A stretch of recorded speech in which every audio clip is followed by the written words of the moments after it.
Halo semuanya, kami dari kelompok 5 Farmasi B akan membahas tentang evaluasi toksisitas obat anti kanker baru yang sedang dikembangkan oleh sebuah perusahaan farmasi. Dalam kasus ini, uji toksisitas awal pada hewan menunjukkan adanya penurunan berat badan dan kerusakan ginjal setelah 14 hari pemberian obat. Nah, dari hasil ini peneliti perlu melakukan evaluasi lebih lanjut untuk memastikan keamanan obat sebelum masuk ke uji klinik. Pertanyaan satu, apa yang harus dilakukan oleh peneliti untuk mengevaluasi lebih lanjut toksisitas obat tersebut? Berdasarkan pedoman BPOM tahun 2022 dan pedoman uji toksisitas praklinik tahun 2014, langkah evaluasi yang harus dilakukan peneliti antara lain. Pertama, melakukan uji toksisitas subkronik dan kronik. Uji subkronik dilakukan selama 28-90 hari, sedangkan uji kronik dilakukan selama 6 bulan atau lebih. Tujuannya untuk melihat efek penggunaan jangka panjang dan mengidentifikasi organ target toksisitas seperti ginjal.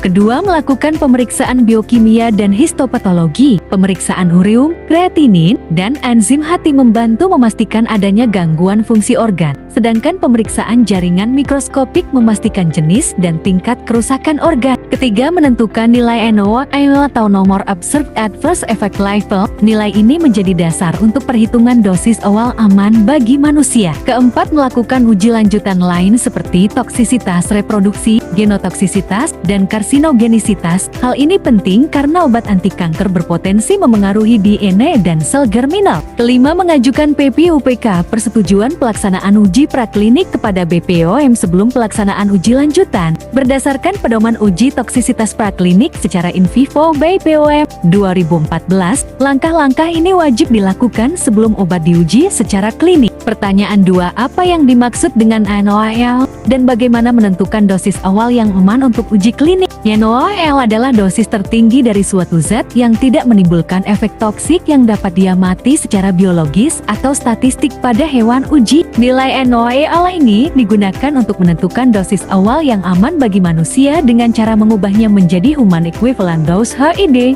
Perhitungan dilakukan berdasarkan luas permukaan tubuh, lalu dikalikan dengan faktor keamanan, biasanya 1/10 hingga 1/100, tergantung tingkat risiko obat. Contohnya, kalau NOAEL pada tikus adalah 100 mg ke GDB, maka dosis awal manusia dihitung dari konversi HAD, lalu dibagi dengan faktor keamanan agar lebih aman untuk uji klinik tahap awal. Dasar perhitungan ini juga tercantum dalam pedoman penilaian praklinik dan klinik obat baru di Indonesia, BPOM 2020. Pertanyaan 3, mengapa evaluasi toksisitas subkronik dan kronik penting dalam pengembangan obat ini? Evaluasi toksisitas subkronik dan kronik penting karena pertama, dapat menilai efek toksik akibat penggunaan berulang atau jangka panjang yang mungkin tidak muncul pada uji akut. Kedua, menunjukkan organ target toksisitas, dalam kasus ini adalah ginjal. Ketiga, mengetahui apakah efek toksik tersebut bersifat reversibel atau permanen. Keempat, menentukan batas dosis aman jangka panjang serta menjadi dasar untuk menghitung dosis manusia yang sesuai pada tahap uji klinik.